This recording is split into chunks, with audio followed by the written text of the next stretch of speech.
नमस्कार, आप देख रहे हैं के न्यूज इंडिया और मैं हूं आपके साथ गरिमा वाजपेयी। और के न्यूज इंडिया के खास कार्यक्रम देवभूमि के दंगल में आप सभी का स्वागत है। और आज देवभूमि के दंगल में हम बात करेंगे गैरसैंण, सपना या हकीकत।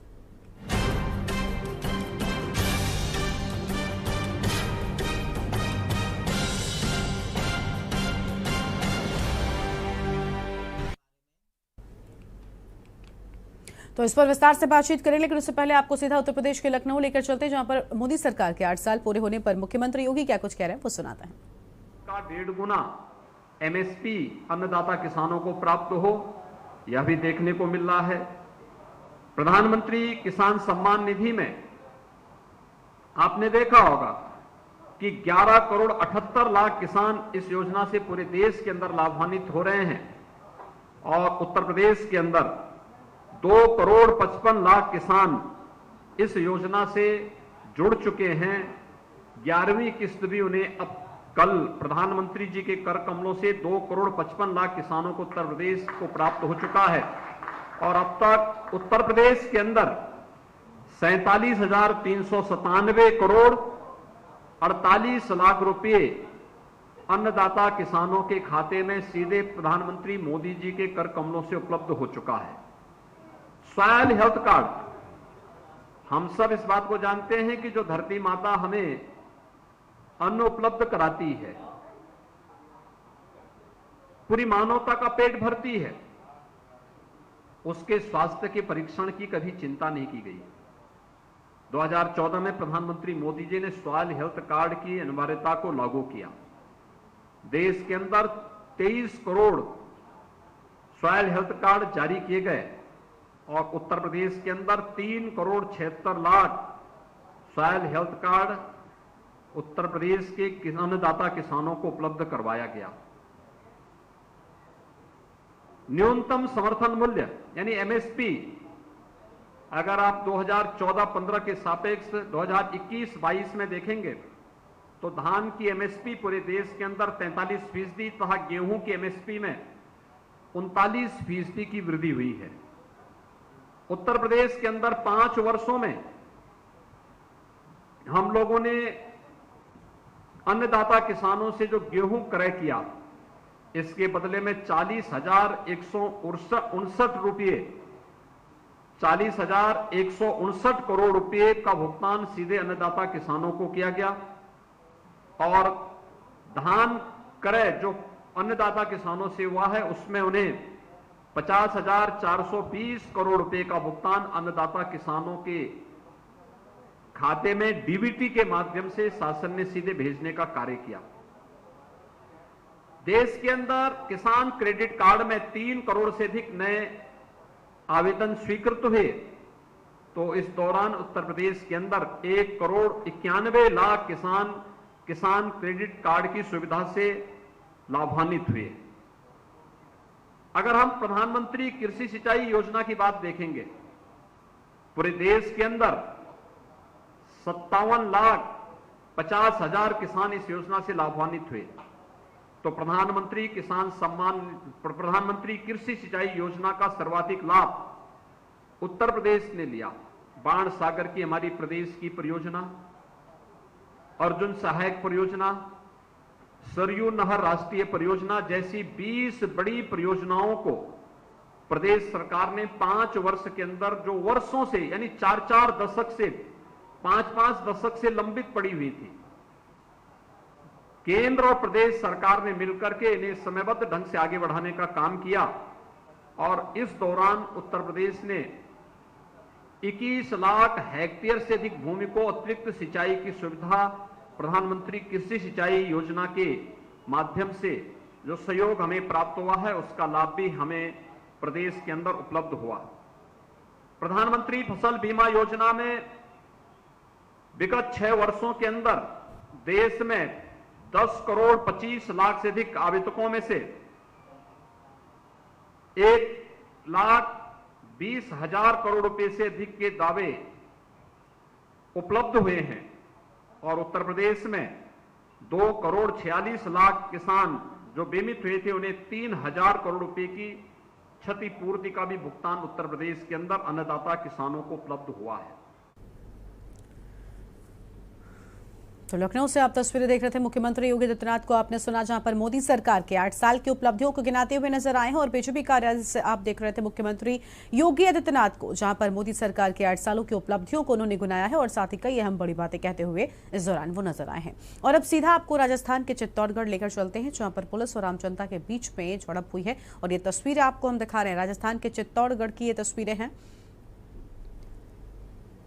तो राजस्थान के चित्तौड़गढ़ से तस्वीरें आपको हम लगातार दिखा रहे हैं, जहां पर पुलिस लगातार इन लोगों को समझाने का प्रयास कर रही है। और आप देखिए यहाँ पर पुलिस और आम लोगों के बीच में झड़प हुई है।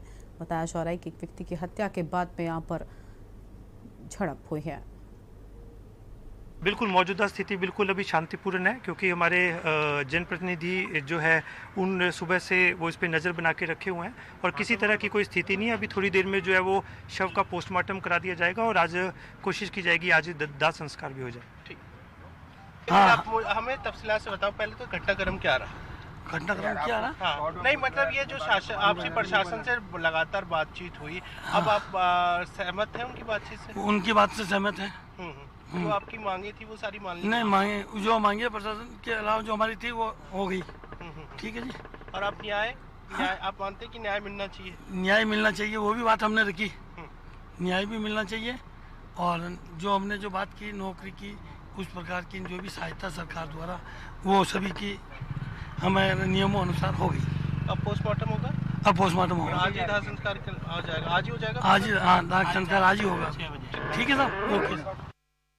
तो चित्तौड़गढ़ से तस्वीरें आपको हम दिखा दें, जहां पर राजस्थान में बीजेपी काउंसलर के बेटे की हत्या के बाद में पुलिस और जनता के बीच में भिड़ंत हुई है। तस्वीरें आपको हम दिखा रहे हैं, जहां पर बताया जा रहा है कि आज ही पोस्टमार्टम के बाद में अंतिम संस्कार पुलिस जो है वो लगातार कराने की यहां पर बात कर रही है। हत्या के बाद पुलिस और जनता में भिड़ंत हुई है और उस दौरान की ये तस्वीरें आप देख सकते हैं टीवी स्क्रीन पर, जहां पर बड़ी संख्या में पुलिस बल की तैनाती भी कर दी गई है और जनता के साथ यहाँ पर झड़प होती हुई, भिड़ंत होती हुई साफ तौर पर इन तस्वीरों में हम आपको दिखा रहे हैं। तो राजस्थान में बीजेपी काउंसलर के बेटे की हत्या के बाद की ये तस्वीरें आपकी टीवी स्क्रीन पर चित्तौड़गढ़ से।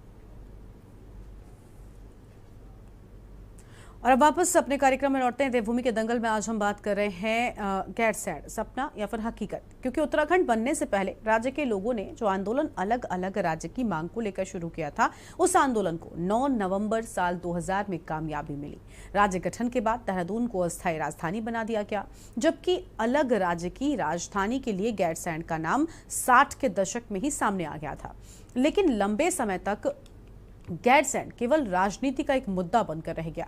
राज्य गठन के करीब 20 सालों के बाद 2020 में त्रिवेंद्र सिंह रावत सरकार ने मार्च महीने में गैरसैंण में एक विधानसभा सत्र किया और इस दौरान मुख्यमंत्री त्रिवेंद्र सिंह रावत ने गैरसैंण को ग्रीष्मकालीन राजधानी बनाने की घोषणा कर दी, जबकि इससे पहले कांग्रेस सरकार ने गैरसैंण में विधानसभा की नींव रखी थी। दोनों पार्टियां बारी बारी से सत्ता पर काबिज रहीं, लेकिन गैरसैंण के नाम पर सरकारें सिर्फ क्रेडिट लेती रही हैं। तो क्या गैरसैंण उत्तराखंड के लोगों के लिए एक सपना और नेताओं के लिए एक मुद्दा है? इसी को लेकर आज हम विस्तार से बातचीत करेंगे। हमारे साथ में कुछ मेहमान भी जुड़ेंगे, लेकिन उससे पहले एक नजर डालते हैं आज की हमारे इस खास रिपोर्ट पर।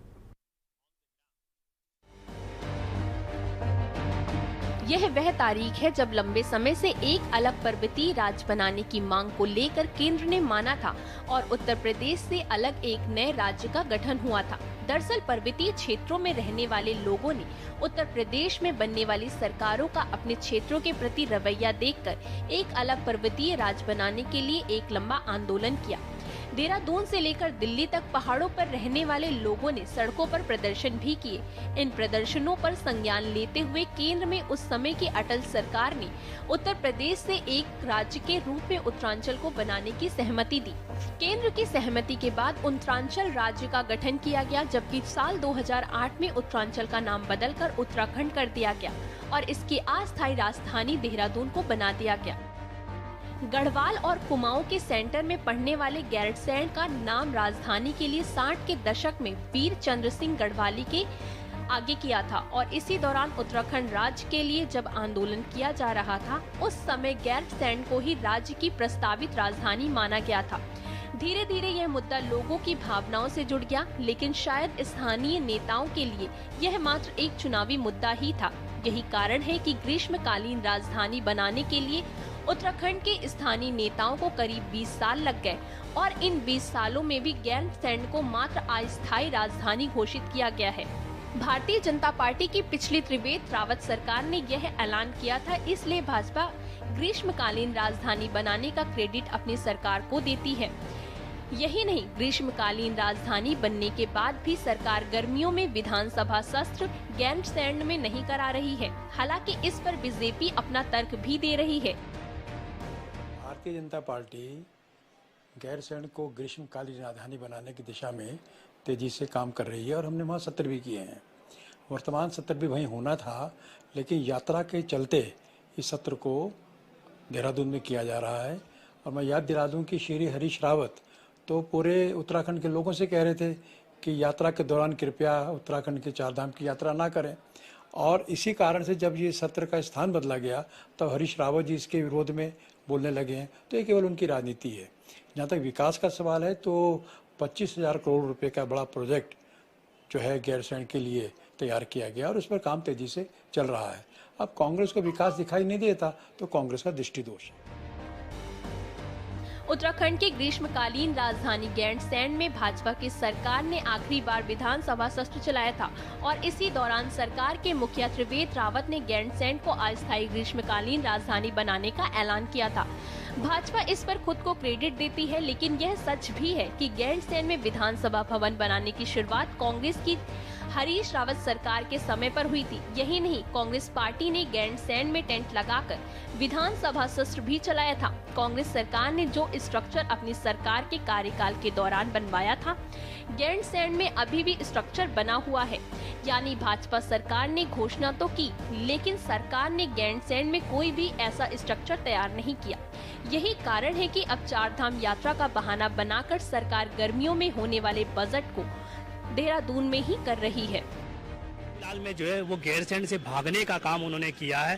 गैरसैंण में जो सत्र होना था इस बार ग्रीष्मकालीन का, वो 14 तारीख से जो है सुनने में आ रहा है कि सरकार ने ये घोषणा कर दी है कि वो देहरादून में होगा। मैं समझता हूं कि ये पूर्ण रूप से उत्तराखंड के आंदोलनकारियों का, उन आंदोलनकारियों का जिन्होंने शहादत दी है, ये उनका अपमान है और भारतीय जनता पार्टी को इस अपमान पर क्षमा भी मांगनी चाहिए। और मैं उत्तराखंड की जनता से कहना चाहता हूं कि ये भारतीय जनता पार्टी का असली चेहरा है, जो गैरसैंण को राजधानी, अगर मैं आपसे बात करूं इनके 2022 के घोषणा पत्र में, तो आप देख सकते हैं कि उस घोषणा पत्र अगर आप उठा के देखेंगे, कहीं पर भी गैरसैंण का जो है जिक्र नहीं था। तो ये दर्शाता है कि भारतीय जनता पार्टी जो है उत्तराखंड के आंदोलनकारियों के सपनों की जो है विरोधी पार्टी।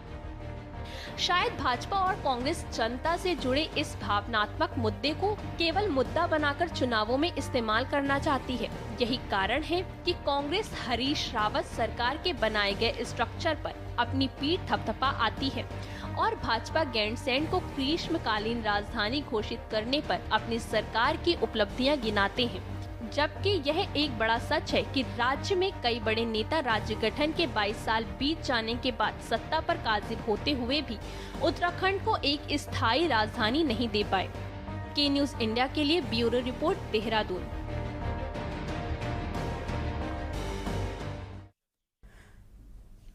और देवभूमि के दंगल में आज गैरसैंण के मुद्दे को लेकर हम विस्तार से बातचीत करेंगे। हमारे साथ में मेहमानों का खास पैनल भी जुड़ेगा। सबसे पहले आपका परिचय उन खास मेहमानों से करवाते हैं। हमारे साथ में मोहन काला हैं, कांग्रेस पार्टी से नेता हैं, और संगीता शर्मा जी हमारे साथ में आम आदमी पार्टी के प्रवक्ता जुड़ेंगी। सेठी साहब हमारे साथ में, नरेंद्र सेठी वरिष्ठ पत्रकार हैं, और साथ ही कमल कांत जी हमारे साथ में है, यूकेटी के नेता हैं। आप सभी मेहमानों का आज के हमारे इस कार्यक्रम में बहुत बहुत स्वागत है। शुरुआत मुझे भाजपा के साथ करना था, लेकिन अब तक भाजपा की ओर से प्रतिनिधित्व के लिए हमारे साथ में कोई नहीं है, इसलिए कांग्रेस पार्टी के पास चलते हैं। मोहन काला कांग्रेस नेता हैं।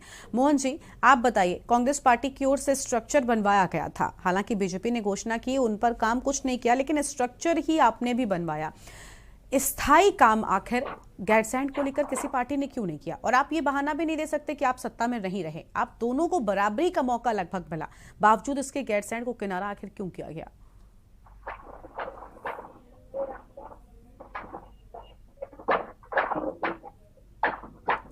मोहन जी, जो है आज ये चर्चा। हेलो, आवाज आ रही है आपको? जी, आपकी आवाज आ रही, बोलिए। एक महत्वपूर्ण जो है मुद्दा आज के न्यूज़ के माध्यम से आपने गैरसैंण जो राजधानी है, स्थायी राजधानी, उसको लेकर किया है। मैं धन्यवाद देना चाहता हूँ आपको। और मुझसे पूर्व आपने अपने वक्तव्य में कहा कि कांग्रेस सरकार ने जो है वहाँ पर जो वहाँ का जो स्ट्रक्चर है, जो विधान भवन है, या चाहे विधायक निवास हो, या चाहे वो आधिकारिक आवास हो, या मैं आपसे बात करूं कि जो एक सुंदर इमारत विधानसभा के रूप में जो खड़ी करने का काम किया, वो कांग्रेस की सरकार ने, माननीय हरीश रावत जी ने उस स्ट्रक्चर को खड़ा करने का काम किया। अगर मैं आपसे गैरसैंण के विषय पर बात करूं तो गैरसैंण उत्तराखंड के राज्यों के जो उत्तराखंड राज्य आंदोलन के शहीद रहे, उन शहीदों का सपना, और स्वर्गीय वीर सिंह गढ़वाली जी का सपना, या मैं कहूँ हेमलत नंदन भोगना जी का सपना है। और उस सपने में कहीं ना कहीं कांग्रेस ने अपनी भूमिका जो है वो निभाने का काम किया। मैं आपसे अगर हरीश रावत जी की पुनः जो इससे पूर्व की सरकार थी, अगर उससे पीछे भी जाने का अगर मैं आपसे जाकर बात करूं तो 3 नवंबर 2012 में जो तत्कालीन मुख्यमंत्री थे कांग्रेस सरकार में, आदरणीय विजय बहुगुणा जी के नेतृत्व में पहली कैबिनेट बैठक का निर्णय हमने जो है वो गैरसैंण में लेने का काम किया, पहली कैबिनेट बैठक। और इसके बाद अगर आप देखेंगे 2013 हो या 2014 में हो, हमने विधानसभा भवन का शिलान्यास भी किया, और वहां पर एक सुंदर इमारत अगर आप जो देखते हैं, जो आज इमारत खड़ी है, वो इमारत अगर किसी ने उन सपनों को अगर साकार करने का काम किया तो वो कांग्रेस ने किया। आपने जो बात कही वो निश्चित तौर पर मैं आपकी उस बात से सहमत हूं कि आपने कहा कि कहीं ना कहीं पूर्ण रूप से उसे रूप नहीं दिया गया, क्योंकि 2017 की अगर मैं आपसे बात करूं और 2022 की अगर मैं बात करूं तो उत्तराखंड की जो सम्मानित जनता है, उन्होंने कांग्रेस को सत्ता से बाहर का रास्ता दिखाया है और भारतीय जनता पार्टी पर विश्वास जताया था। मैं पूछना चाहता हूं भारतीय जनता पार्टी की सरकार से कि 2017 से और 22 तक 5 साल हो, और 22 से अब आप ये जो 1 साल ही निकल रहा है, आप बताएं ना कि आपने 6 सालों में क्या एक नई ईंट लगाने का भी काम भारतीय जनता पार्टी ने किया। आपने वाहवाही लूटने के लिए, चुनाव में वोट पाने के लिए आपने ग्रीष्मकालीन राजधानी तो घोषित कर दिया, और आज आप ग्रीष्मकालीन राजधानी घोषित करने के बावजूद भी आप 4 धाम यात्रा का सहारा लेकर, मैं पूछना चाहता हूं आपके माध्यम से कि मुख्यमंत्री जी बताएं, त्रिवेंद्र सिंह रावत जी जो उनके पूर्व मुख्यमंत्री जी, वो बताएं कि जब वो ग्रीष्मकालीन राजधानी घोषित कर रहे थे, क्या उन्होंने इस पर चर्चा नहीं की थी? क्योंकि 4 धाम यात्रा तो हमेशा से इन्हीं दिनों में होती है, और 4 धाम यात्रा आगे भी होगी। क्या आगे 4 धाम यात्रा नहीं होगी क्या इन दिनों में? आप 4 धाम यात्रा का सहारा लेकर गैरसैंण से भागने का काम कर रही है भारतीय जनता पार्टी।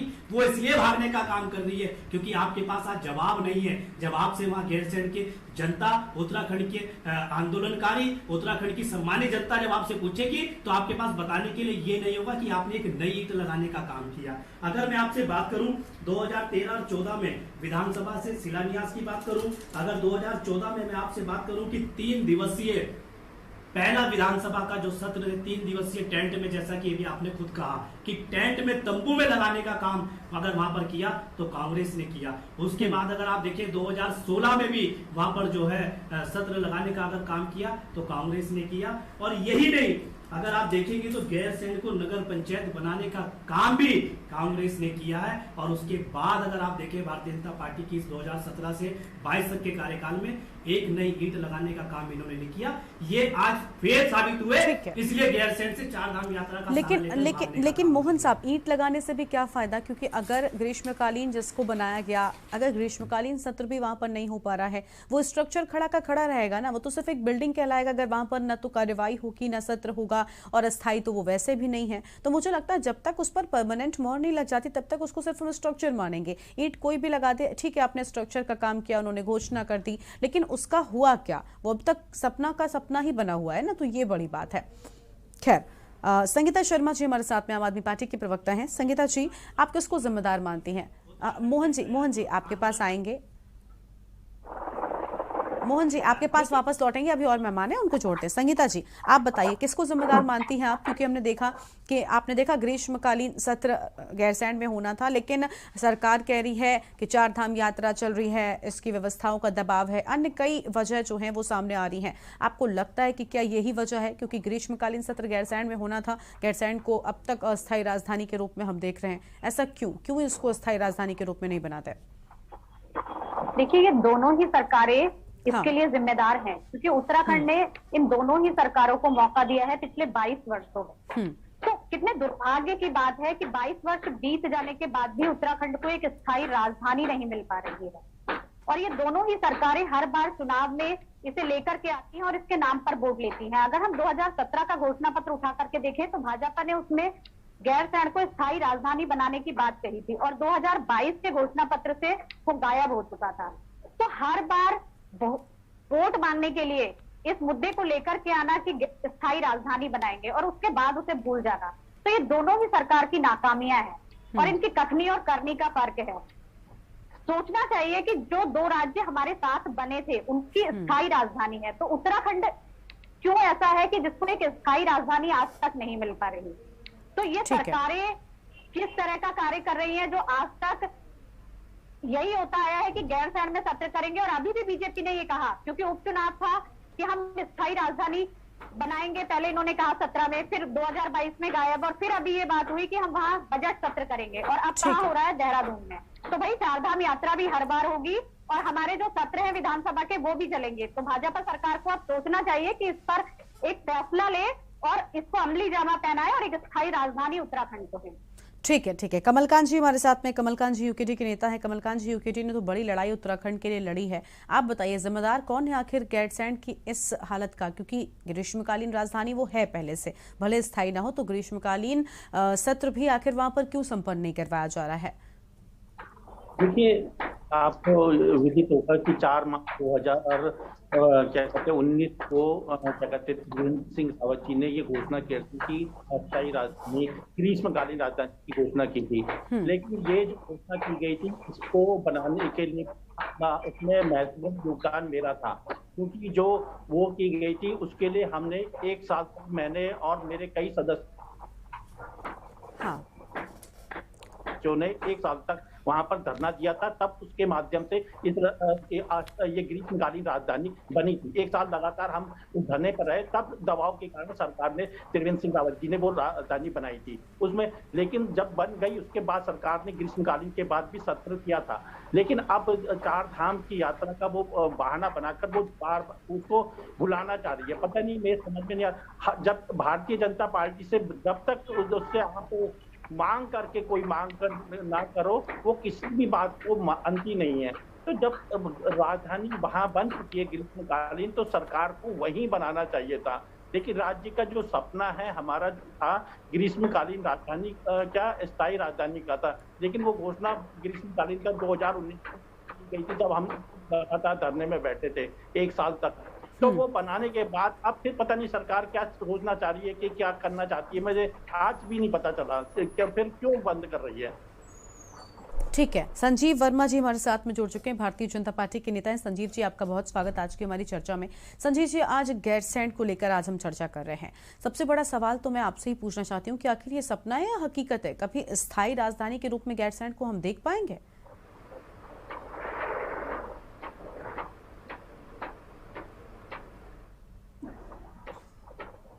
संजीव जी, आपकी आवाज नहीं आ रही, आप अनम्यूट करें। अब मिल रही है आवाज? जी, आपकी आवाज आ रही है, अपनी बात पूरी करिए। ठीक, एंकर कौन है?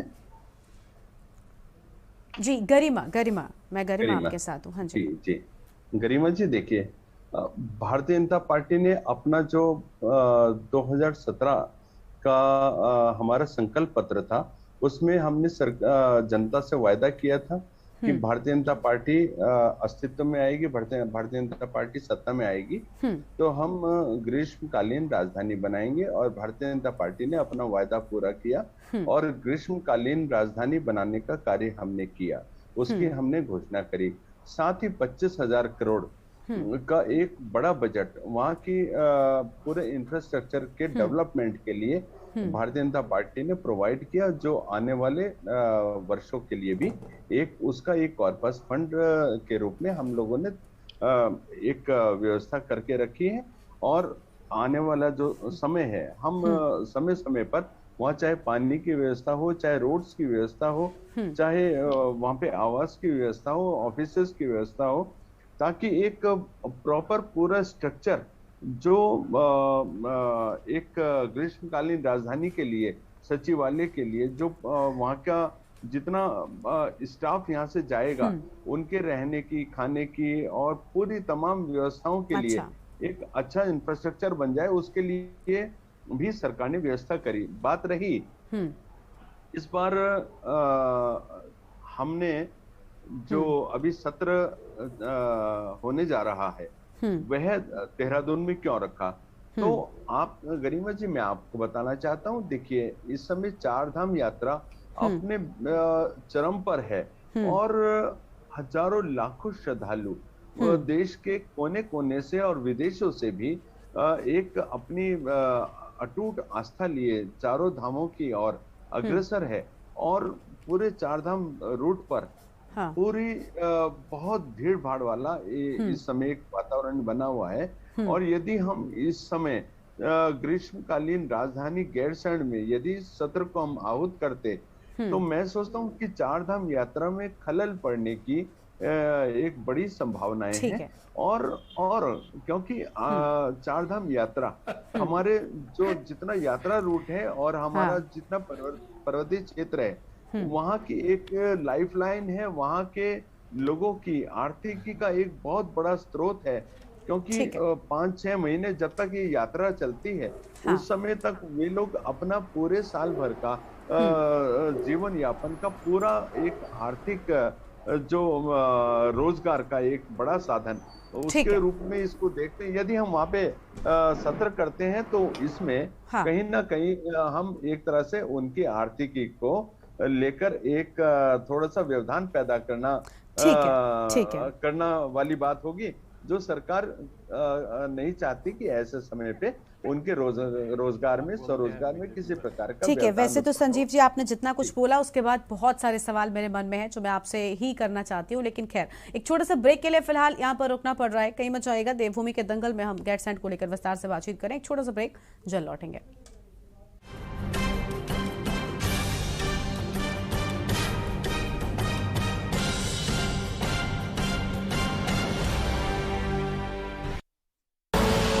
आप देख रहे हैं के न्यूज, खबरों का सारथी। मेरा वॉलेट, अच्छा ये है। सर, आप पेमेंट ऑनलाइन कर सकते हो। वाह, बड़े स्मार्ट हो। कहां से हो और कौन कौन है घर में? सर बस मैं हूँ, माँ है और छोटा भाई है। और सर मोदी जी भी। पीएम मोदी जी। मतलब? मैम, मैंने ये गाड़ी ली है मुद्रा लोन से। अब मेरी माँ को दूसरों के घर काम करने नहीं जाना पड़ता और मैं खुद भी पढ़ता हूँ और अपने भाई को भी पढ़ाता हूँ और मेरा धंधा एकदम स्टेबल है। लेकिन मोदी जी, तुम्हारे परिवार से। मैम, जो अपने होते हैं ना वो हमेशा एक छत के नीचे नहीं होते, पर वो हमेशा हमारे साथ होते हैं, चाहे दुख हो या सुख। दुनिया इधर से उधर हो जाए, ये मोदी है ना, गरीब का साथ कभी नहीं छोड़ता। गरीब कल्याण की योजनाओं से कोई भी लाभार्थी छूटना नहीं चाहिए। Thank you sir. भारत सरकार की मुद्रा लोन का लाभ आप भी लें। ये भारत का नया दौर है, ये भारत का नया दौर है, ये भारत का नया दौर है।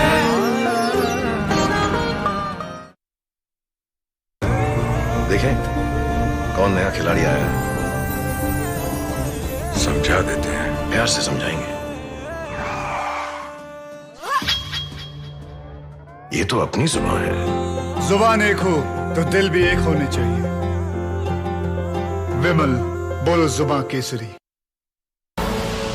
आप देख रहे हैं के न्यूज, खबरों का सारथी।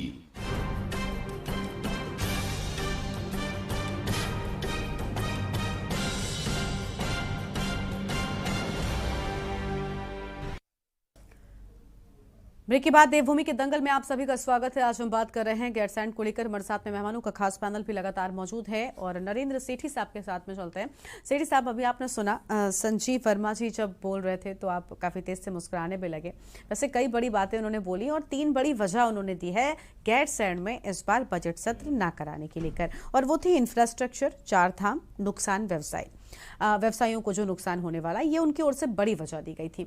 मैं आपसे ये जानना चाहती हूँ कि क्या ये समस्याएं सिर्फ अगर इंफ्रास्ट्रक्चर को हटा दें, क्या 4 धाम यात्रा अगले साल नहीं होगी या उसके अगले साल नहीं होगी या उसके अगले साल नहीं होगी, और ये व्यवसायी कब तक यहाँ पर नहीं रहेंगे? तो ये 2 बातें कहना और इंफ्रास्ट्रक्चर, अरे भाई ये तो बड़ी आम सी बात है ना कि आप घर बना दीजिए, जब तक आप उसमें मकान बना दीजिए, आप रहेंगे नहीं तो वो मकान ही कहलाएगा, घर नहीं कहलाएगा। तो इंफ्रास्ट्रक्चर कितना भी बड़ा क्यों ना हो, जब आप वहां पर आयोजित ही नहीं करेंगे सत्र, तो फिर आखिर वो बिल्डिंग किस काम की?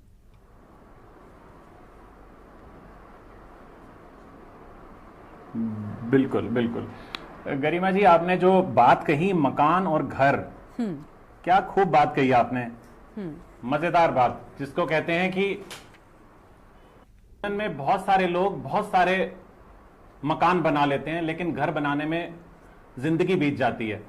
और यही हाल यहाँ के उत्तराखंड के विधायकों का और मंत्रियों का है और यहाँ की सरकार का है। उत्तराखंड की जो सरकार है उसने कभी शायद पार्श्व में जाकर यह नहीं सोचा कि उत्तराखंड बना क्यों था। उत्तराखंड इसलिए बना था क्योंकि यहाँ के दुर्गम क्षेत्रों तक विधायक तो 6 महीने में एक बार जाता था अपनी विधानसभा में, और मंत्री 2 साल में कहीं एक बार, और मुख्यमंत्री 5 साल में एक बार आ जाए तो बहुत बड़ी बात होती थी। उत्तर प्रदेश के समय की बात बता रहा हूं मैं। इसलिए बना था उत्तराखंड की अपना विधायक हो गया, अपने विधायक होंगे, अपना मुख्यमंत्री होगा और बिल्कुल सजगता से प्रदेश का विकास होगा। और उनके क्षेत्रों में जो वीरान पड़ी हैं, जहां विकास की किरणें नहीं पहुंच पा रही हैं, वहां पे एक बहुत अच्छा उनको पूरा अवस्थापना की पूरा माहौल मिलेगा और वो वहां पे विकास की किरणें पहुंच सकेंगी। लेकिन मुझे बहुत ताज्जुब होता है, मैं अभी जैसे सुन रहा था तो उन्होंने कहा कि आपने पूछा कि वहां पे आपने क्या इंतजाम किए हैं, तो उन्होंने कहा कि उनके रहने और खाने के बहुत अच्छे इंतजाम किए हैं। अरे रह तो खा तो वो यहाँ पे भी रहे हैं, जो कर्मचारी हैं उनके लिए वहां पे क्या इंतजाम है। गैरसैंण में सत्र आयोजित करने के पीछे हमारी मंशा, हमारा तात्पर्य क्या है, क्योंकि हमने इसलिए नहीं बनाया उत्तराखंड की सिर्फ यहाँ के अधिकारी या नौकरशाह या जो यहाँ के मंत्री हैं, विधायक हैं, वो लूट खसोट मचा के रखें। जो यमुनोत्री का, चौबट्टा खाल का, धारचूला का, द्वाराहाट का, चंपावत का, बागेश्वर का, यहाँ के जो लोग हैं, जो जिनको की इस बात की बहुत सख्त जरूरत है कि वो अपनी समस्याओं को लेकर अपने विधायक को बताएं। अगर उनका विधायक नदारत रहता है तो इसलिए ये बना था। यहाँ गैरसैंण में विधानसभा बनाने की बात इसलिए हुई थी कि जब विधानसभा वहां होगी तो जो विधायकों की मौजूदगी है ज्यादा बहुता समय वहीं रहा करेगी वो।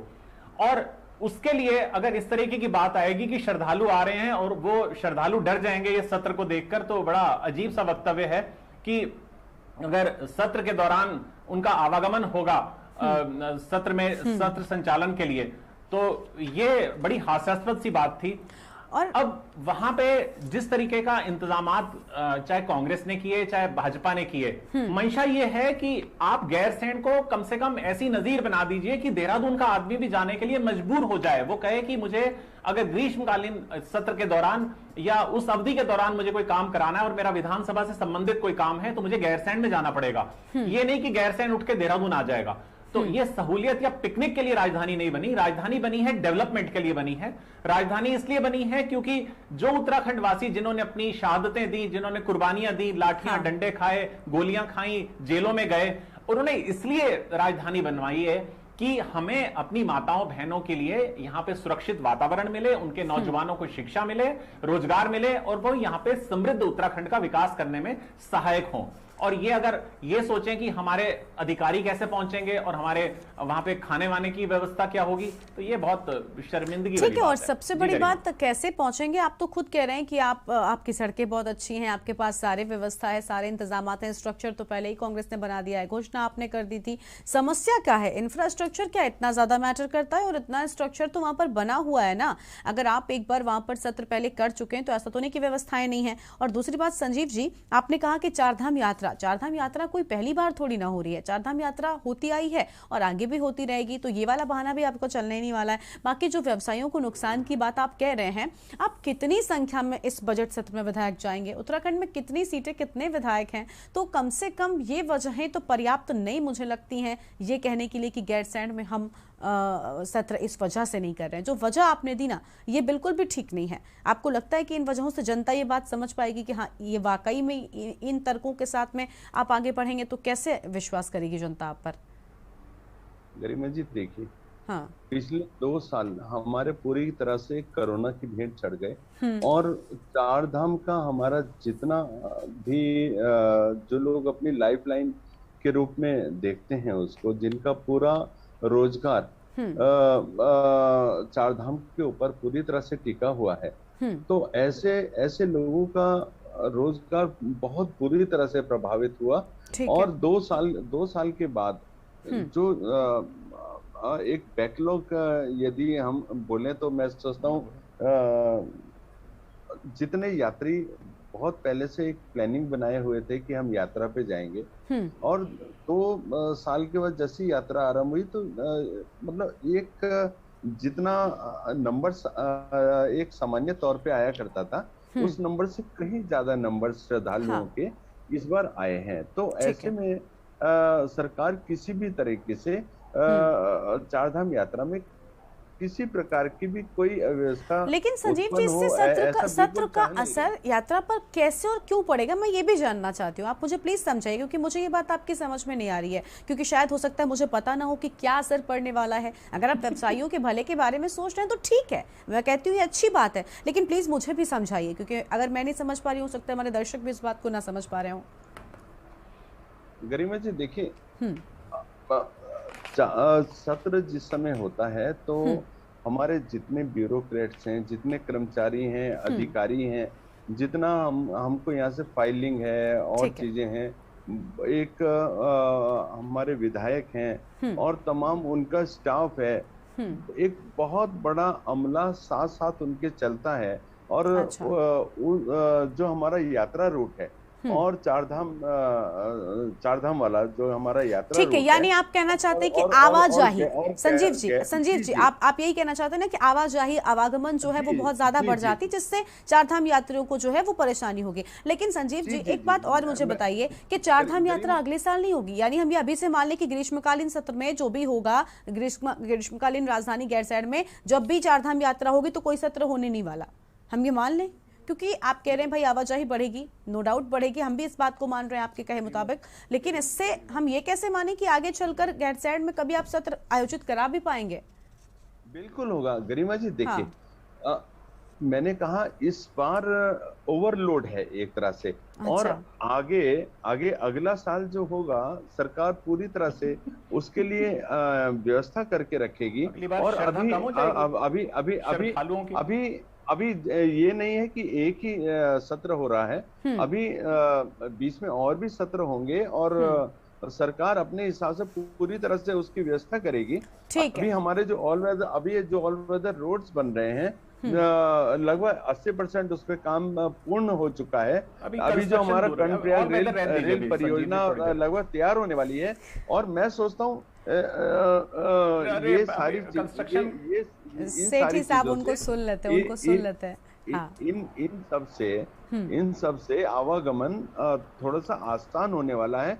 और ये केवल आवागमन के साधन नहीं है, ये हमारी लाइफलाइन है, हमारे पहाड़ों की रोजगार की लाइफलाइन बनने जा रही है। ठीक है, यानी आपको व्यवसायियों की संजीव जी बड़ी चिंता है, आप इसी के चलते कहीं ना कहीं आप कह रहे हैं कि भाई ठीक है हम सत्र तो आगे कर लेंगे। चिंता होनी चाहिए, बिल्कुल होनी चाहिए, हम कब कह रहे हैं कि चिंता नहीं होनी चाहिए, बिल्कुल होनी चाहिए, लेकिन गैरसैंण की भी चिंता होनी चाहिए, क्योंकि ये मुद्दा बहुत पहले से उठा है और इसका क्रेडिट भी सभी सरकारों ने खूब लिया, लेकिन काम इस पर कुछ नहीं हुआ आज तक, हकीकत के तौर पर ये सामने नहीं आ पाई, सपना ही बना हुआ है यहाँ पर स्थायी राजधानी का। ठीक है संजीव जी, आपके पास आएंगे। संजीव जी बहुत वक्त मैंने आपको दिया, संजीव जी मैंने बहुत वक्त आपको दिया और खुद मैंने आपसे सवाल किए। प्लीज मैं अभी आती हूँ आपके पास वापस, उसके बाद आप बोलेगा प्लीज। अभी मोहन काला जी कुछ कहना चाहते हैं। हाँ मोहन जी बताइए। गरिमा वाजपेयी जी, अभी आपने सुना होगा कि कितनी हैरत अंगेज करने वाली बातें जो भारतीय जनता पार्टी के नेता है संजीव वर्मा जी, अभी आपने उनकी बातें सुनी कि कितने हैरत अंगेज करने वाली बातें वो कर रहे हैं। मैं बिल्कुल आपकी इस बात से सहमत हूँ कि ये सिर्फ और सिर्फ चारधाम यात्रा के नाम पर, चारधाम यात्रा का सहारा लेकर गैरसैंण से भागने का काम भारतीय जनता पार्टी कर रही है। मैं संजीव वर्मा जी से पूछना चाहता हूँ, अभी आप व्यवसाय जो करने वाले लोग हैं, जो व्यापारी हैं, उनकी बड़ी चिंता आपको हो रही थी, अभी आप बहुत बड़ी बातें कर रहे थे। मैं पूछना चाहता हूँ, आप ही की पार्टी के कार्यालय में हल्द्वानी के एक व्यापारी ने सुसाइड कर लिया था, शायद इनको पता होगा। आपने कितनी मदद करी थी उस व्यापारी की, जरा बताएंगे संजीव वर्मा जी? अभी चारधाम यात्रा के दौरान जो खच्चर और घोड़े और खच्चरों से अपना व्यापार चलाते हैं, चारधाम यात्रा में, बद्रीनाथ, केदारनाथ में, यमुनोत्री और गंगोत्रियों में, वहां 70 से ज्यादा खच्चरों की जान चली गई। जरा कितने आपने व्यापारियों की मदद करी, संजीव वर्मा जी बताएंगे कितने व्यापारियों की मदद करी? और गरिमा वाजपेयी जी, मैं गैरसैंण को लेकर भारतीय जनता पार्टी के मंसूबे आपको बिल्कुल साफ कर देना चाहता हूँ कि जब इन्होंने राज्य बना 9 नवंबर 2000 में, तो मैं इनसे पूछना चाहता हूं कि जब छत्तीसगढ़ और झारखंड भी राज्य बना, जब उन्हें राजधानी मिली, तो उत्तराखंड को राजधानी इन्होंने क्यों नहीं दी? कहीं ना कहीं इनके मंसूबे नहीं थे गैरसैंण को लेकर। उसके बाद फिर मैं अगर आपसे बात करूं 2008 में, जब इसी प्रदेश के अंदर भारतीय जनता पार्टी की सरकार थी, तो दीक्षित आयोग की रिपोर्ट ने नकार दिया था उत्तराखंड राज्य बने, इनके बड़े। और अगर आज मैं आपसे बात करूं, तीसरी बार इन्होंने फिर से गैरसैंण से बोला था जो है उत्तराखंड राजधानी मेरी लाश के ऊपर बनेगी, जिन्होंने अपने प्राणों की आहुति देकर इस राज्य को बनाने का काम किया, सींचने का काम किया अपने लहू से, इन्होंने उनका अपमान किया है। मैं पूछना चाहता हूं आपके माध्यम से, ये बताए ना इन्होंने कितना व्यापारियों की मदद करी वहां पर, जिनके 70 खच्चरों ने जो जान दी। आज आप देखिए कि चारधाम यात्रा में किस तरीके से जो है लोगों ने जो है, चाहे वो ऋषिकेश में हो चाहे हरिद्वार में हो, आपने किस तरीके से श्रद्धालुओं ने जो भारतीय जनता पार्टी की सरकार के जो है काम पर उंगलियां उठाने का काम किया। ये सिर्फ बातें बनाना जानते हैं, ये सिर्फ छल और कपट के साथ सत्ता में आना जानते हैं। आप ये समझ लीजिए कि ग्रीष्मकालीन सत्र से गैरसैंण से भागकर देहरादून आना, ये बताता है कि भारतीय जनता पार्टी। और 2022 का आप इनका जरा घोषणा पत्र उठाकर देखिए। अभी 2017 का बड़ा बखान कर रहे थे संजीव वर्मा जी, 2022 के घोषणा पत्र से मैं कहना चाहता हूं आपसे, आप उठा के देख लीजिए। बोलिए संजीव साहब, बोलिए। 2022 के घोषणा पत्र से जो है गरिमा जी राजधानी पूर्ण रूप से गायब था। राज्य की स्थापना भारतीय जनता पार्टी ने करी और कांग्रेस पार्टी के बड़े नेता ने साफ शब्दों में ये बोला था कि उत्तराखंड राज्य मेरी लाश पर बनेगा। कांग्रेस कभी चाहती नहीं थी कि उत्तराखंड राज्य बने, और उत्तराखंड को भारतीय जनता पार्टी ने दिया। इनकी सरकार जैसे ही यूपीए की जैसी 2004 में इनकी सरकार आई, इन्होंने विशेष राज्य का दर्जा छीनने का काम किया, 1000 करोड़ का पैकेज का छीनने का इन लोगों ने काम किया, और 108 योजना को छीनने का इन लोगों ने काम किया, और लगातार गैरसैंण राजधानी की बात ये लोग करते रहे। नहीं, बात तो दोनों ओर से होती रही, लेकिन बस परमानेंट उसका कुछ काम नहीं हो पाया। बात दोनों ने की है।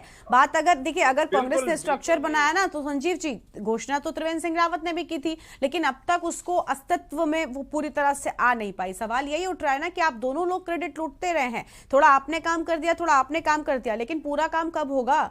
सवाल ये है। क्रेडिट तो दोनों ने उसके नाम पर लूटा है। पार्टी ने अपने संकल्प पत्र में बोला राजधानी बनाई और हमने तो स्थायी राजधानी क्यों नहीं? जबकि स्थायी राजधानी को लेकर तो लगातार जनता यहाँ पर लाठियां खाती आई है ना। स्थायी राजधानी की मांग भी तो उठ रही थी। अरे ठीक है, कमलकांत जी भी कुछ कह रहे हैं, उनको भी सुनते हैं। गरिमा जी, चरणबद्ध तरीके से सारे काम होते हैं, चरणबद्ध तरीके से होते हैं ना संजीव जी, लेकिन अभी तो 5 साल आपकी सत्ता थी ना। अब आप क्या 5 सालों के बाद भी यही बात कहेंगे? संजीव जी, 5 सालों से आपकी सत्ता थी ना। अगले बरस गरिमा जी, कांग्रेस केवल भ्रम फैलाती है, झूठ बोलती है। और ठीक है, प्लीज संजीव जी और मोहन जी और संजीव जी प्लीज शांत हो जाइए। अभी काम नहीं है केवल और केवल झूठ बोलना।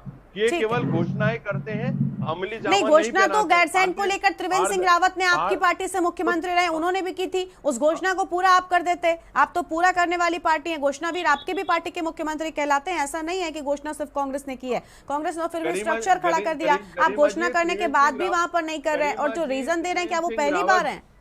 गरिमा जी, त्रिवेंद्र सिंह रावत जी ने ग्रीष्मकालीन राजधानी की घोषणा करी, साथ ही 25,000 करोड़ रुपए का 25,000 करोड़ रुपए का इंफ्रास्ट्रक्चर के लिए वहाँ पे एलोकेट किया। प्लीज संजीव जी, इंफ्रास्ट्रक्चर तो बात की बात है ना। जब आपकी मंशा ही नहीं होगी वहां पर सत्र कराने की, जब आपकी मंशा नहीं होगी ना, तब तक आप कुछ भी बना लीजिए, आप वहां पर जाकर नहीं करेंगे। क्योंकि देखिए, पहाड़ चढ़ना मुश्किल तो होता है, इसमें कोई बड़ी बात नहीं है, तो क्यों चढ़े पहाड़? एक मुद्दा ये भी है ना कि एक रीजन ये भी है, असल रीजन तो इनमें से एक है, लेकिन आप जो दे रहे हैं वो असल रीजन है नहीं। ठीक है, कमलकांत जी कुछ कह रहे हैं। हाँ, कमलकांत जी बताइए। देखिए, राज्य की जो परिकल्पना थी उसके अनुसार राज्य नहीं चला। जो हमारी स्थायी राजधानी के लिए हमने गैरसैंण की मांग की थी, वो अभी तक नहीं बन सकी। 22 साल हो चुके हैं। देखिए, और जब 2019 में जब हमने एक क्या कहते हैं अभियान चलाया था और उसके 1 साल तक उसमें हम बैठे थे, तब उसके बाद राजधानी गैरसैंण की घोषणा त्रिवेंद्र सिंह रावत जी की थी। जबकि उसके बाद त्रिवेंद्र सिंह रावत जी ने उसके क्या कहते हैं गैरसैंण में सत्र, ग्रीष्मकालीन सत्र भी आयोजित किया था। लेकिन जो इस बार है, सरकार कह रही है कि वहां भीड़ की वजह से, भीड़ तो हर साल रहेगी, तो मंशा क्या है एक तो सरकार की, दूसरा यह है कि अगर इन व्यवस्थाओं के लिए हम अगर ऐसे ही भीड़ भाड़ या सरकार से जाते हुए कोई विधायक पूछ लेगा कि 4 धाम में अव्यवस्था का रूप है, इसलिए सरकार वहां जाने से भी डर रही है कि और अव्यवस्थाएं हैं तो वो उन व्यवस्थाओं के लिए वो सरकार सामना नहीं कर पाएगी। और मुझे नहीं लग पाता था कि आगे ये कुछ ऐसा कर सकेंगे। और जो परिकल्पना थी इस राज्य की अस्थायी राजधानी के लिए, अगर गैरसैंण में होती तो जो पूरी व्यवस्था होती, वहीं लोग रहते, वहीं की वहाँ कृषि व्यवस्था होती, अन्य व्यवस्था होती। आपको पता है जब पलायन, मेरे भाई पहले भी हम ग्रीष्मकालीन का समापन हो गया, पहले भी जो मात्र उत्तराखंड, गरिमा जी इससे पहले भी हम गैरसैंण में सत्र चला चुके हैं, एक बार नहीं बल्कि 3 बार चला चुके हैं, 3 बार सत्र चला चुके हैं और आगे भी चलेगा, आगे भी चलेगा। आप लेकिन स्थायी राजधानी की लड़ाई जो लड़ रहे हैं लोग, उसको आखिर उस पर काम कब होगा? देखिए ये भी एक बड़ा मुद्दा है ना। आप कह रहे हैं कि इस बार आपने वजह दे दी, और 4 धाम ऐसा तो नहीं है पहली बार हो रहा है संजीव जी, या 4 धाम हो या आप व्यवसायियों के बारे में सोच रहे हैं। मुझे लगता है कि अगर आप सत्र चलाएंगे, आप लोगों की नजर भी गैरसैंण पर रहेगी तो और बेहतर होगा ना। आप भी जानेंगे कि वहाँ की समस्याएं क्या है, आप भी उनसे अवगत हो पाएंगे, तो ये ज्यादा चीजें आसान हो जाएंगी। अगर आप में आप क्या पहुंचेंगे, वो 22 साल हो गए उस राज्य के लिए मांग करते करते स्थायी राजधानी गैरसैंण के लिए। 22 सालों में सरकार को बात आई 2019 में, जब उसके लिए बहुत संघर्ष किया गया। कोई ऐसे नहीं बनी कि राजधानी त्रिवेंद्र सिंह रावत जी ने तुरंत अपने मन में आया कि कर दी, उसके लिए बहुत संघर्ष करना पड़ा हम लोगों को। बिल्कुल, हमने देखा है गैरसैंण के लिए लोगों ने कितनी लड़ाई लड़ी है, और आज भी उसको कुछ परमानेंट इलाज नहीं हो गया। हाँ गरिमा जी, देखिए उत्तराखंड राज्य का निर्माण भी भारतीय जनता पार्टी ने किया, उत्तराखंड को संवारने का काम भी भारतीय जनता पार्टी ने किया, और आगे और संवारने का काम भी भारतीय जनता पार्टी ही कर रही है। हमारी जो डबल इंजन की सरकार, पूरे all weather roads Bharatiya Janata party double engine ने बनाए हैं, और 80% से ज्यादा हम लोग काम कर चुके हैं उस पे। और अभी ऋषिकेश कर्णप्रयाग जो रेल परियोजना, ठीक है, आप दोनों एक साथ बोलेंगे तो ऐसे किसी की बात समझ में नहीं आएगी। प्लीज शांत हो जाइए। ठीक है संजीव जी, आप कह रहे हैं आपने बड़ा काम किया, और फिर मैं उनसे भी जानेंगे क्या उनकी राय है, लेकिन उसके पहले सेठी साहब के पास चलेंगे। सेठी साहब सुन रहे हैं यहाँ पर संजीव जी प्लीज शांत हो जाइए, अभी आपकी आवाज नहीं आ रही। संजीव जी, हाँ अभी नरेंद्र सेठी जी आपने सुना, संजीव जी कह रहे हैं कि उत्तराखंड का विकास भी उन्होंने किया, उत्तराखंड को उन्होंने बनाया भी है, सजाया संवारा भी है। कितना सच है ये? गैरसैंण को लेकर आखिर स्थायी मांग जो जनता करती है वो ये पूरी क्यों नहीं करते? क्या क्रेडिट लूटना ही इनके मन में बचा हुआ है? गरिमा, जितना उत्तराखंड के राजनीतिक मुद्दों और सामाजिक मुद्दों के ऊपर जितना आपका अध्ययन है, मैं उसका बहुत साक्षी हूं, और आप समझ पा रहे होंगे इस पूरी स्थिति को कि मंशा क्या है राजनीतिक दलों की। अगर मंशा इनकी इतनी स्पष्ट होती तो 22 साल ना लगते इस काम के लिए, ये केवल 22 महीनों में राजधानी बन जाती। ठीक कह रहे हैं हमारे बाकी पैनलिस्ट कि जब झारखंड बना, छत्तीसगढ़ बना, वहां राजधानी मिल गई, यहां क्यों नहीं मिली? बात यह है कि ये पिकनिक के तौर पर वहां पे सत्र आयोजित करने जाते हैं कि गैरसैंण जा रहे हैं, चलिए घूम के आइए, हम 1 हफ्ते के लिए, 10 दिन के लिए, 15 दिन के लिए गैरसैंण घूम के आएंगे। ये उस माइंडसेट के साथ जाते हैं। ये इस माइंडसेट के साथ नहीं जाते कि हमारी वहां पे 6 माह के लिए हमारी जिम्मेदारी है, जवाबदेही है वहां की जनता के प्रति कि और पूरा हम सचिवालय लेके मूव करें, जैसे कि शिमला में होता है। पहले होता था कि गर्मियों की राजधानी शिमला है और सर्दियों की दिल्ली है, जो जिस समय पहले चला आता था ये दौर। आप ये देखिए कि आपने जो बात कही मकान और घर, इन्होंने हमेशा इसको मकान समझा है, घर नहीं समझा। अगर घर समझा होता राजधानी इसको, गैरसैंण को, तो शायद विकास पूरी तरीके से हो चुका होता। और विकास के लिए ये गीत तो बहुत गाते हैं, गीत और गजलें इनको बहुत अच्छी आती हैं गानी, लेकिन इनकी जो मंशा रहती है वो ये रहती है कि ऑर्केस्ट्रा के तौर पर ये गीत गजलें तो विकास की वहां गा लें, लेकिन शामियाना इनका देहरादून लगा होना चाहिए, रात्रि विश्राम इनका देहरादून हो। तो ये जब अपने अंदर से भाव दूर करेंगे और जब ये इनके मन से इस बात का ये भेदभाव दूर होगा, उस दिन उत्तराखंड क्या पूरे पूरा देवभूमि का विकास हो जाएगा, पूरा खाली गैरसैंण का नहीं, पूरी देवभूमि का विकास हो जाएगा, क्योंकि वहां से एक नजीर बनेगी और वहां से एक सरकार चलेगी और वहां से फिर सरकार के मंत्री ये आदेश देंगे कि जो अधिकारियों को, जिलाधिकारियों को, मंडलायुक्त को जो निर्देश मिलने हैं वो गैरसैंण से मिलने हैं। अभी तो ये है कि उन्होंने अंततः 15 दिन के लिए घूम के फिर देहरादून आना है, तो फिर उनके अंदर मन में किसी प्रकार का भय, डर और खौफ नहीं होगा सरकार का, और नौकरशाह भी जो है अपने हिसाब से उसी तरीके के कठपुतली बने रहते हैं। ठीक है, आम आदमी पार्टी से संगीता जी भी हमारे साथ में काफी देर से लगातार बनी हुई है। संगीता जी, आम आदमी पार्टी भी तीसरे विकल्प के तौर पर 22 के चुनावों में थी, आपने भी बहुत सारी बातें अपने संकल्प पत्र, घोषणा पत्र में की थी, लेकिन फिलहाल आप अपने संगठन को मजबूत करने में लगी हुई हैं, आप कह रही हैं। लेकिन अगर आप उत्तराखंड में सत्ता में आना चाहते हैं, आप अगर मजबूती यहाँ पर देख रहे हैं, जमीन तलाश रहे हैं, तो आपको भी मुद्दे पता होंगे कि स्थानीय क्या कुछ है, और गैरसैंण इन बड़े मुद्दों में से उत्तराखंड के लिए एक है जिसके लिए जनता ने बहुत लड़ाई लड़ी है। क्या आपको लगता है कि जो ये वजह दे रही हैं दोनों पार्टियां जो कि अब तक सत्ता में रही हैं, कांग्रेस और भाजपा, ये ठीक है गैरसैंण के अब तक निवारण ना हो पाने के लिए, और आपकी पार्टी की ओर से क्या कुछ किया जाएगा, आपकी क्या राय है उस पर मैं जानना चाहती हूँ। देखिए, आम आदमी पार्टी ने जब अपना घोषणा पत्र भी बनाया था तो उन्होंने गैरसैंण को स्थायी राजधानी बनाने की बात कही थी। और गरिमा जी, हम बार बार ये बात क्यों करते हैं कि ग्रीष्मकालीन शीतकालीन राजधानी, क्या उत्तराखंड हमेशा दो चीजों में बटा रहेगा कि 6 महीने ग्रीष्मकालीन और 6 महीने शीतकालीन में? एक स्थायी राजधानी उत्तराखंड को क्यों दी जाने की बात नहीं होती, और बात होकर के केवल वो बातों में ही क्यों रह जाती है? उत्तराखंड को भी एक स्थायी राजधानी चाहिए, उत्तराखंड भी ये कह पाए कि उसके पास एक स्थायी राजधानी है। और इस समय जब उत्तराखंड के ऊपर 80,000 करोड़ से ज्यादा का कर्ज है, ऐसे में हम दो राजधानियों का बोझ क्यों उठाएं? किसी एक स्थिर राजधानी को बनाकर इस बात को खत्म क्यों नहीं किया जाता? और इसकी जिम्मेदारी आखिर लेगा कौन? जब कांग्रेस की सरकार होती है वो भाजपा को कोसती है, भाजपा की सरकार होती है वो कांग्रेस को कोसती है। अरे भाई, आप 5 साल सरकार में हैं और अभी आने वाला मैंडेट भी आप ही को मिला है, आप ही की सरकार है, तो आप ये फैसला क्यों नहीं करते? आप कॉमन सिविल कोड की बात बहुत जल्दी कर देते हैं, आप 3 गैस सिलेंडर की बात बहुत जल्दी कर देते हैं, तो आप ये फैसला जल्दी क्यों नहीं लेते? 3 सिलेंडर नहीं मिलने चाहिए? नहीं, मैंने कहा था स्थायी राजधानी नहीं मिलनी चाहिए संजीव भाई, स्थायी राजधानी उत्तराखंड को 22 वर्षों में नहीं मिलनी चाहिए, कॉमन सिविल कोड नहीं, राजधानी नहीं मिलनी चाहिए, कोड नहीं होना चाहिए, भाई मेरी बात कीजिए, कॉमन सिविल कोड नहीं होना चाहिए, मिलनी चाहिए नहीं मिलनी चाहिए, स्थायी राजधानी मिलनी चाहिए नहीं मिलनी चाहिए संजीव भाई, इस बात पे बात कीजिए। सबको समान न्याय नहीं मिलना चाहिए, स्थायी राजधानी की बात कब होगी संजीव भाई, कब होगी? आप लोग अपने आराम के लिए कहेंगे कि 4 धाम में होना चाहिए, क्योंकि आपको अपना बड़ी बड़ी अभी व्यवस्थाओं की बात कर रहे थे। अगर आपको इतनी व्यवस्थाओं की चिंता होती तो आपके मंत्री दुबई में नहीं बैठे होते, जिस समय 4 धाम में भी 100 लोगों की जान जा चुकी है, 70 से ज्यादा 70 लोगों की जान। आप पंजाब की स्थायी राजधानी है। संजीव जी, संगीता जी प्लीज, संजीव जी और संगीता जी प्लीज आपस में बहस मत करिए। संजीव जी,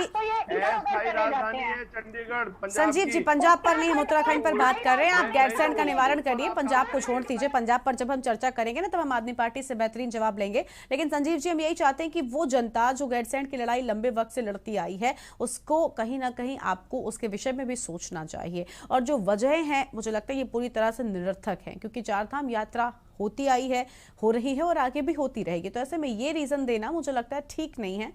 ठीक है संजीव जी, ठीक है संगीता जी प्लीज अभी शांत हो जाइए, वक्त खत्म हो रहा है हमारा, चर्चा को फिलहाल हम यहाँ पर रोक रहे हैं। प्लीज आप सभी का बहुत बहुत शुक्रिया आज की हमारी चर्चा में आने के लिए। तो गैरसैंण पर कांग्रेस का बीजेपी पर पलटवार भले हो, कांग्रेस ने स्ट्रक्चर बनवाया, बीजेपी ने घोषणा की, लेकिन अब तक स्थायी निवारण किसी का नहीं हो पाया। आज इसी को लेकर हम विस्तार से बातचीत कर रहे थे, क्योंकि इस बार भी सत्र ग्रीष्मकालीन राजधानी गैरसैंण की बजाय सरकार का कहना है कि देहरादून में होगा, जिसके बाद सवाल उठाने विपक्ष ने शुरू कर दिए हैं। हरीश रावत की ओर से भी तीखे तेवर इसको लेकर सामने आए थे। तो फिलहाल देवभूमि के दंगल में आज इतना ही। आप देखते रहिए के न्यूज इंडिया। नमस्कार।